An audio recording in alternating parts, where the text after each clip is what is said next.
left unsaid. Days that can't be counted by the time till rent. Tomorrow's just another like the one that comes next. The corner of the highway that leads to the job at the desk by the boss with the elegant watch. The tick of the clock and the tick of the clock mark the moments till the ticking stops. You're really going to enjoy today's podcast with Abby Davisson, who is a social innovation leader and career development expert.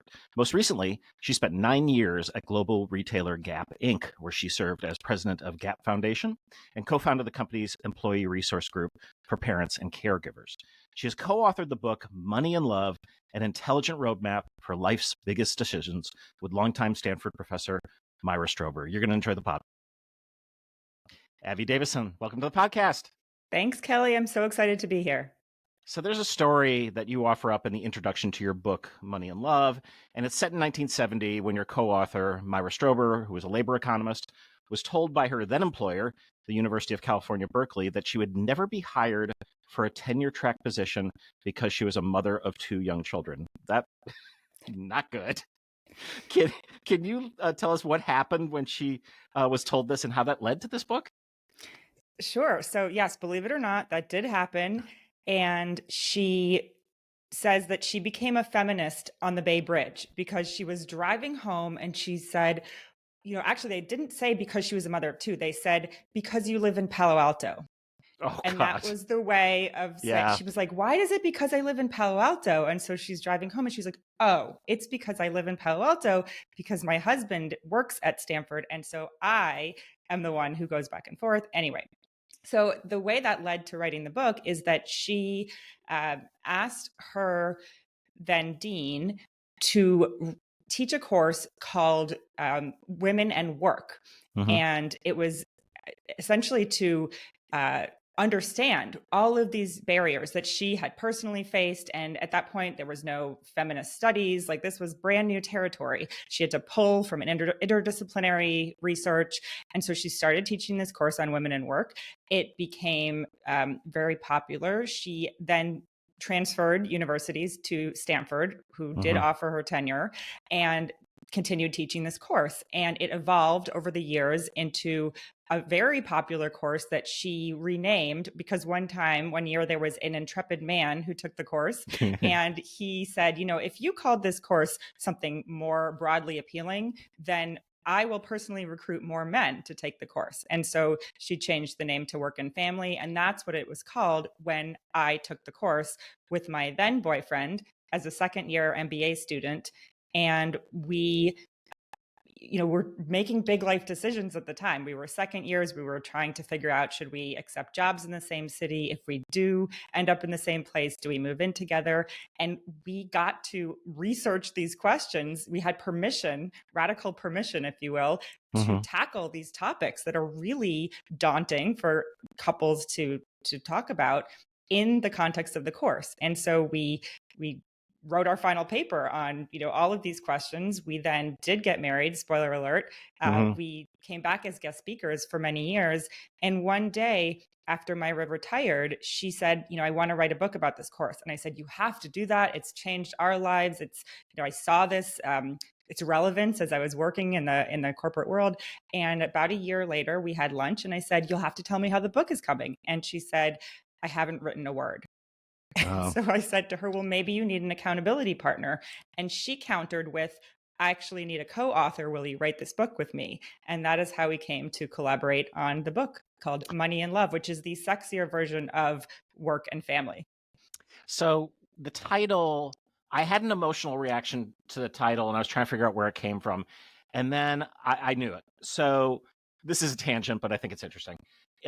So I took over producing in 1992 at Second City, and I replaced a legendary woman, Joyce Sloan, in that position, and we were close, and she gave me the blessing and all that. But it was not an easy situation, and I was 26 years old, very new.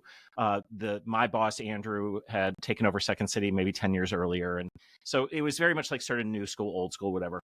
And some people were not into this.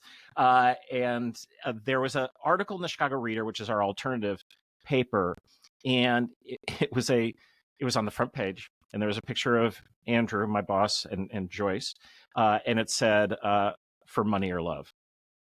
And the idea that was being sort of offered at the time at a place like Second City, which is a for-profit theater, but legendarily, a place of radical comedy and all that, was that, maybe he was representing money and she was representing love, and those things don't connect.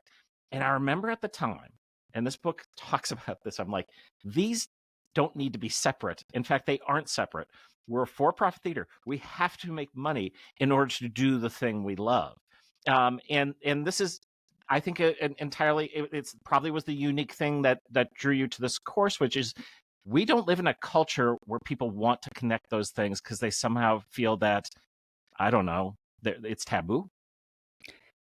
Absolutely. And I think you recognize what it took me a long time to recognize, which is why the course was such a light bulb moment for me, is that our conventional wisdom tells us you should separate money and love, right? When you have a career question, a financial question, you should think about it with your head and analyze it. When you have a relationship question, you should, use your heart to make that decision. And, if you use your head, then you think about the money implications of your relationship, that's really materialistic. And the truth is that all relationship decisions have financial implications, just like career decisions have relationship implications. And so you need to think about both holistically, or you're more likely to make decisions that you might regret. So those things are absolutely intertwined, and yet our culture continues to act as if we should separate them. Yeah. There's also this misunderstanding of improvisation, in that there's no practice, that there's no planning, there's no structure. But the only way to be successful at this work is the amount of pre-work that you do. And you have a formula, a framework that runs throughout the book, which is called the 5 C's, which to me is a really lovely way of sort of cementing in what that work might mean. Can you talk us through those? Sure. Well, first I should share why we have a framework, I think, because the framework was not part of the course when my co-author taught it. Oh, that's interesting. And so this was a collaboration that we developed together. And it was because when we did the research for our book, we realized that we asked, hundreds of people to talk about big life decisions they'd made and what they had struggled with, and, how they were feeling about them now. And it turns out people tend to make decisions, emotional decisions, right, about big stressful things, which are the type we're talking about, very quickly. And, they you go with their gut or their emotion, and we have a quiz on our website where you can kind of understand your decision-making type, or they overanalyze them to death. And they're like the people who have, 20 spreadsheet tabs open as they're trying to figure out, what to do. And neither of those approaches are great. And so we wanted to develop a framework to help people slow down their thought process, but not tip into analysis paralysis.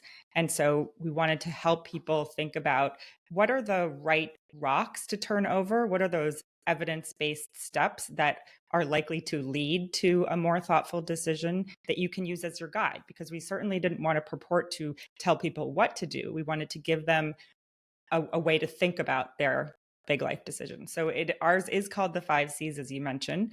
And it starts by clarifying what is most important to you. Then you communicate with the person, or sometimes people, most directly affected by the decision.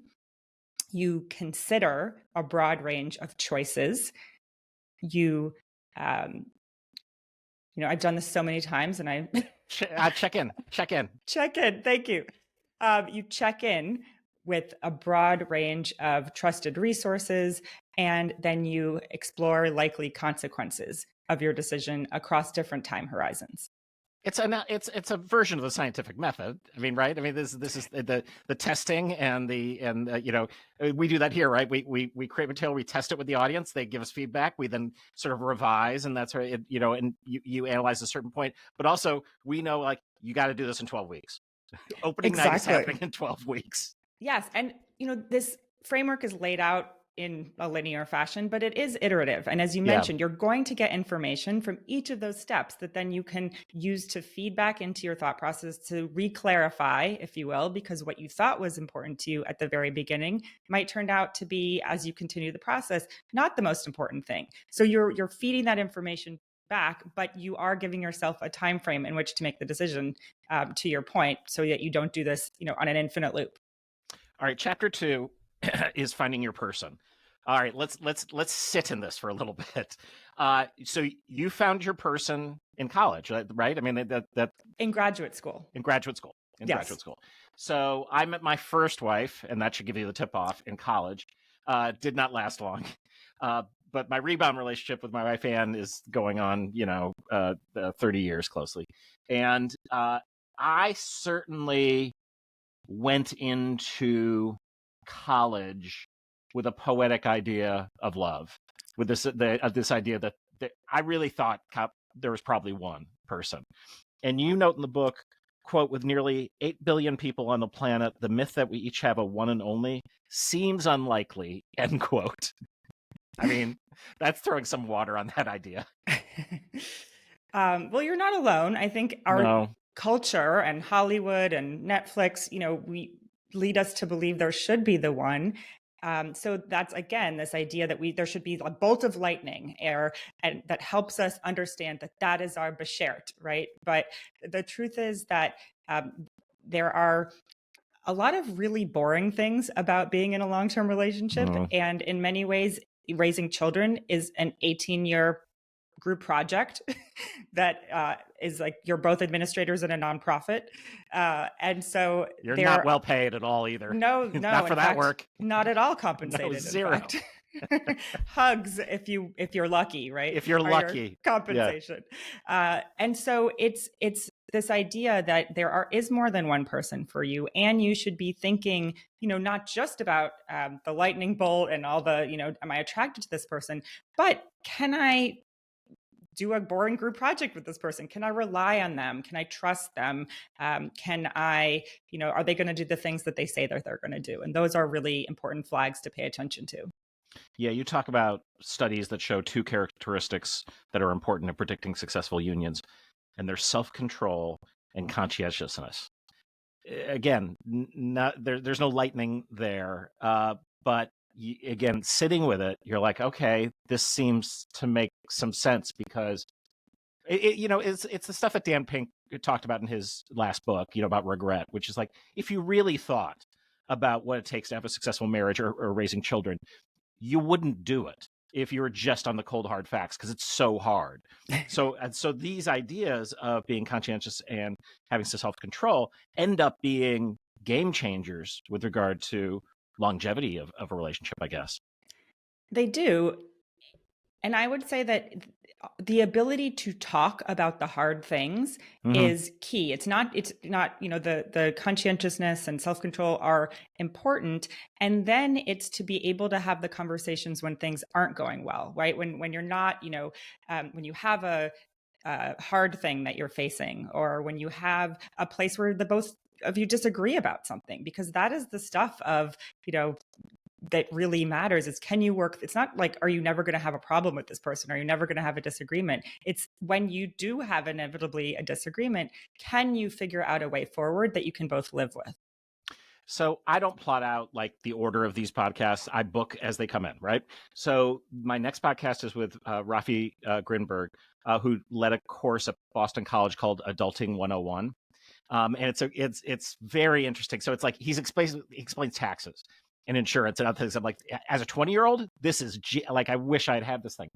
One of the things he says about selecting a partner is a question that people don't often ask enough: is this other person a happy person?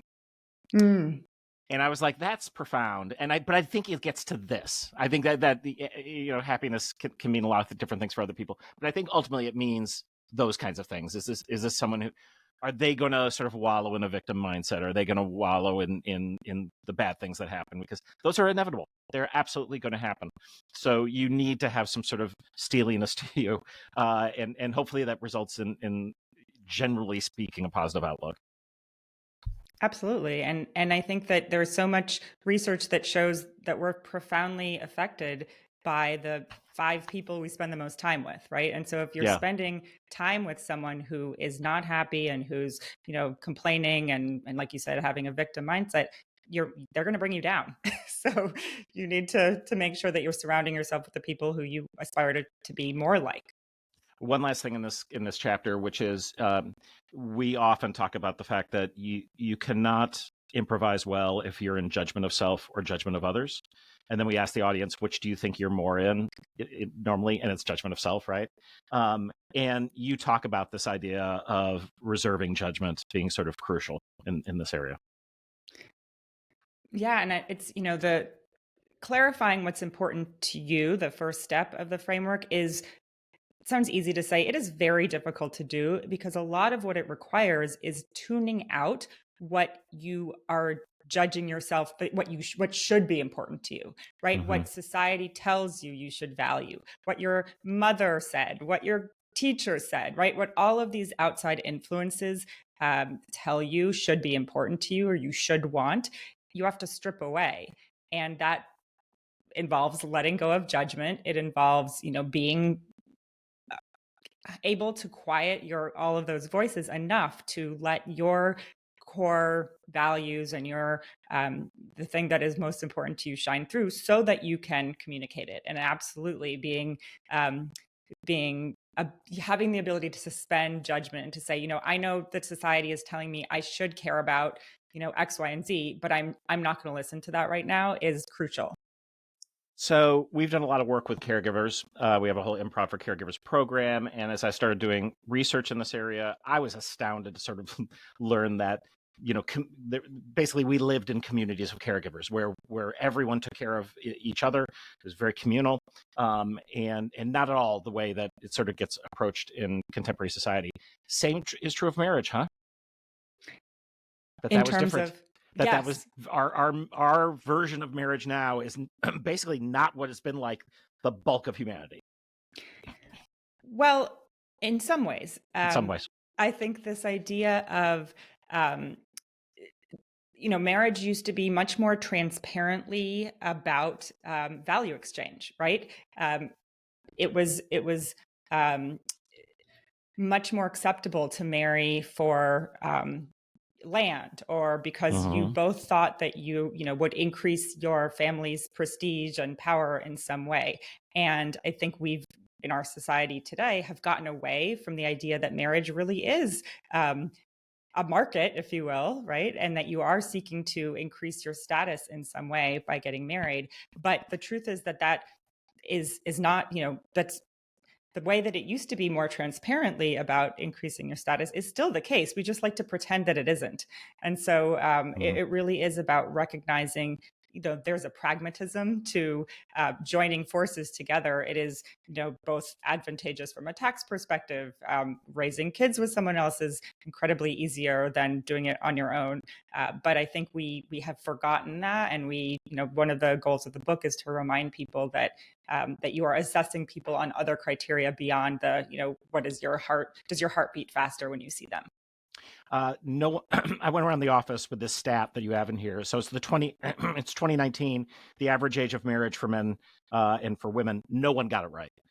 So in 2019, the average age of marriage for men was 30, and for women it was 28. Everyone went higher. Yeah, well, I mean, and I think that, rates of marriage are decreasing, right? So yeah. I think it's the trends are, yes, people are getting married later and later, and then fewer people are getting married in general. Yeah. All right. This is a term that's come up in a couple of books recently, and I want you to define it because you talk about greedy professions and the high cost of raising children. So what's a greedy profession?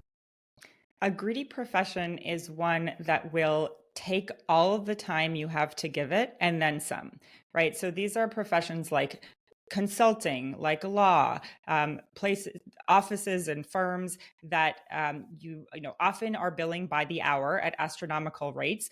And then you also have to do work, to be able to bill those hours. And so you're working, the expectations are you're working regardless of whether you're in the office or not. But by the way, these are professions that really want you in the office. You are working more hours than are realistically sustainable for one person in general, but certainly one person who has any caregiving responsibilities. So there are often professions where it is very hard to be in a dual career couple with caregiving responsibilities unless you outsource a tremendous amount of those responsibilities. Another term you've got here is intensive parenting. Would that be similar to sort of helicopter parenting? Um, yes, and it Like, builds on the helicopter parenting because the twist of intensive parenting is that you're not just concerned about where your children are at all times, or are they engaged in productive, useful activities. You're actually worried for their economic prospects in the future. And mm, because children today, it is not assured that they will have at least the type of economic status that their parents do. The intensive parenting is driven by a fear that unless they are taking as many extracurricular activities as possible, enrolled in as many advanced placement classes as possible, doing all the things, they will fall behind, and they will not then be able to sustain the type of lifestyle that they themselves are having as children. So there's that's and not necessarily the case, the well, truth, but that's that my is the question. fear. Yeah. So there's not data necessarily to back that up. Jennifer Wallace's book, The Achievement Culture, that talks about how, when she was growing up in the 70s and 80s, you could get a B minus on an AP test or on an AP class and still do okay. She did that, and she still got into Harvard, right? But that's not the case. There's, even more demand for those slots than there were. I went to Yale. I could not get into Yale today based on, what my track record looked like. And it's, the stats on economics and the ability to get into these high achieving schools that then predict where you get recruited for jobs. Those stats are there. It's not, but the fear is, they're kind of over indexing on the fear, and then their children are kind of picking up on the fear and internalizing it. And so there's a lot of work out there to try to undo some of that. Yeah. But it's pervasive. Yeah, I mean, I was raised at a time where, it was basically like there's no phones. So it was also like come home when it gets dark. And that was it. And I was out in the neighborhood, and that's the way we all were. Yeah. And we very much raised our kids. We live on a street where there is a park, a playground at the end, and they would be able to go there. And then suddenly I'm reading the paper and I'm seeing, a parent get arrested for letting their like 10-year-old walk down the street to a park or whatever. And you're just like, what is happening here? And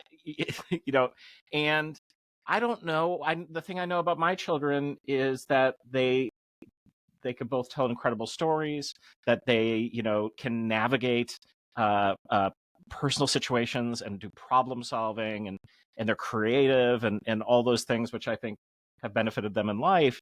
And this is the other thing that I've seen a lot with these sort of early achievers, especially the people who like are kings and queens of high school. And there is data I've seen on this, which is that that rarely stands through life. Yeah, I always joke with my husband, like, good thing we didn't peak in high school, because neither of Yeah. us were prom kings or queens. But yeah, and we joke that if we had met in college, we probably would not be married, because we were very different when we were in college, but we kind of got more and more similar as we grew older. But yeah, I think that listen, I live in a city, and I try to, one of the things I love about living in a city is that my kids can take public transportation. They're, in middle school. They don't need me to drive them everywhere, but it is absolutely true that you need to build those skills. And if we are, arresting parents when they let their kids walk down the street by themselves, no wonder these kids are getting, to college and not knowing how to interact with other people except through their phones. I mean, it's very it's a very scary situation, actually. All right, so this is another hallmark of why this is a good book. Here's another one that I highlighted because it was a list that I then could take around the office and be like, what do you think about this? So you've got the U.S. Bureau of Labor Statistics divides housework into 7 categories. I find this very controversial, so I want to talk to you about this list. So let me go through all of it, and then I'll sort of point out what I'm thinking. So the list is food preparation and cleanup, interior cleaning, laundry, household management, lawn and garden care, interior maintenance, repair, and decoration, exterior maintenance, repair, and decoration. I have two problems. One is food preparation and cleanup. That is two different things. That's one. And the second one is lawn and garden care. Two different things. Everything else, I think, it's a pretty comprehensive list. And I will proudly, my wife and I, we do not conform to gender norms on this list. Nor do we. And You don't either? Okay. We do not. My husband does 99% of the cooking in our house, and I do sometimes, and I do a lot of the cleanup. And Yes. I do sometimes say the incentives are not aligned there, because he will make a dish that uses like 10 pots, and then Totally. not have to worry about the cleanup at all. And Yeah, but you get to eat something delicious, probably, right? Yes, I do not complain. Trust me. Yeah. So we have the reverse on that. Anne is an incredible cook. I have always done the dishes. I do all that cleanup. I do the laundry. I do the bulk of the interior cleaning. She does the household management. I do the lawn. She does the garden. Interior maintenance, repair, and decoration is me. Exterior maintenance, repair, and decoration, we split.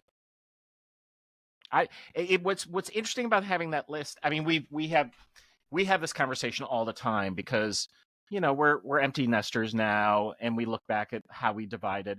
And for sure, we both work full time at Second City and did the bulk of the raising of the kids, really, for most of the time. Not towards the end, it became much more even. But that was the penalty, and you talk about that in the book, that this is still an unfair norm.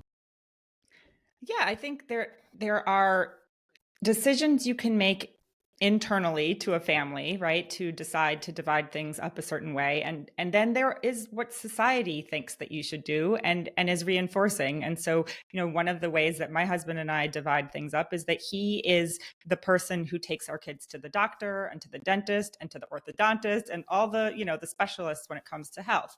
And yet, for a while, until we sort of reinforce this with our healthcare providers, I would get the phone call of, you have to take your kids in to get their, booster shot or whatever. And so it's a challenge, because there are still these societal norms that see, if in a heterosexual couple, the mother as the default parent for a lot of these tasks. And if you're trying to go against norms, that's great. And you're going to need to do extra work to basically tell them that you're going against those norms. I think that's the thing that also no one preps you for, is that things change and you have to make adjustments based on those. And it could be, something in terms of a job or a project, but it also could be, hey, I actually never thought this was fair. and so let's have that conversation. Maybe one of the best lines in the book is, quote, "Productive fighting is better for a relationship than poor communication." Well, I joke that when all the years that my husband and I were guest speakers in Myra's class, we would do this like quick assessment on the drive, the 45-minute drive down from our, home in San Francisco to Palo Alto, to run through like, okay, how are we feeling about how we divide things up? Should we readjust things? Because we knew we were about to air our dirty laundry in front of all of her current students. And we said, is there anything I should know now before we, complain about them to the class, so that we could, say, oh, we've already addressed this. And it actually was very helpful forcing function, especially in the years where our kids were, teeny tiny, and we were both working, in an office that required, a commute, and we had so little time to discuss these things. And, now that our kids are older, and as you said, things change, we kind of build in more of a habit of having these conversations. But you need that kind of forcing function, because otherwise you might slide into a way of doing things that is not working for someone. And you need to have these periodic check-ins that allow you to recalibrate, or else the resentment is going to build. All right, I got to admit something, because what you just said explains a lot to me. So many times I'm going through this book and I'm like, Anne and I didn't talk about this stuff. Anne and I didn't I know we didn't have these conversations. And now what I'm realizing is, for so long in our career, we've co-presented, that we have taken the trip, the plane trip or whatever, where we do talk about that, because a lot of times we are talking about our relationship with regard to whatever we're presenting. So it's almost like we got forced into it based on the time that we got stuck with each other. Well, and it sounds like you also had a spirit of open communication, whether Yeah. that was, based on your work, but it kind Mhm. of, there's no boundaries. It doesn't say you could There's no communicate boundaries. about your work, but never about your relationship. So those other pieces crept in a positive way. And so you were addressing them. You just, were on a plane ride together. You didn't set aside the time because you were forced to sit next to each other on a plane. So when we started developing the caregiving program, we did a program with Cleveland Clinic, but also with this group called Caring Across Generations, and our friend Ai-jen Poo, who's the best. And this was when, this is a while ago. And so the sort of elder care, the sandwich generation stuff, the gray tsunami, these are things that were just starting to be talked about. We're still talking about them. I don't know that we're doing anything about them. And this is becoming a more serious problem where you now have I don't know how people do this, where they're taking care of little kids, they're taking care of parents. Some who might be suffering from dementia or Parkinson's or things like that. It's expensive. It is time consuming, and it's a real problem. It is. And, there was even a session in the course when I took it on caring for elders. Someone came in and talked about the different types of residences for seniors. And my parents were healthy and in their 60s at the time, and I kind of tuned it out. I thought, like, this is not something I need to deal with right now. And then it turns out my mom had a fall and had a traumatic brain injury, and I had to deal with these issues much earlier than I expected to. And I got out my notes from that session of the class and I said, okay, I need to review what I need to be thinking about here because this is actually a now problem, not a much later problem. Yeah, so exact same situation with us. Mom took a fall, and it was never the same. All right, in a moment I'm gonna ask you for a yes and story, but before we do that, chapter 10 is about sort of you can be the change, and you talk about this term from Deborah Meyerson, tempered radicals, which sounds like a very cool band name, but I'm wondering, talk to us about what that means. So I love this term. And I think that if anybody wanted to start a band named Tempered Radicals, that I would totally go see them. We're downloading on Spotify that album for sure. So a tempered radical is someone who sees something in the world that they want to change, but they don't want to go stand outside with a bullhorn and protest it. They actually want to make change from within a system. They see that as the much more effective way to make change. And so they are the people who are asking their CEOs to change policies about caregiving. They're the ones who are encouraging their boards of directors to adopt, new governance, right? So these are the folks who are working within the system to change something that they see as unjust and in need of evolution. So interesting. Yeah, I mean, what an idea right now, right? The world is a strange place that we live in, and no one can decide what the right move is. With the people who want to change things right now, it's like you shouldn't be shouting, you shouldn't be sitting down, you shouldn't this, you shouldn't that. I suspect you need a variety of responses in a variety of different contexts to get there, and this is one that certainly can be of value. Certainly if we're talking about like maybe we need to reestablish some norms based on some values that we collectively probably do agree on, widely as a people.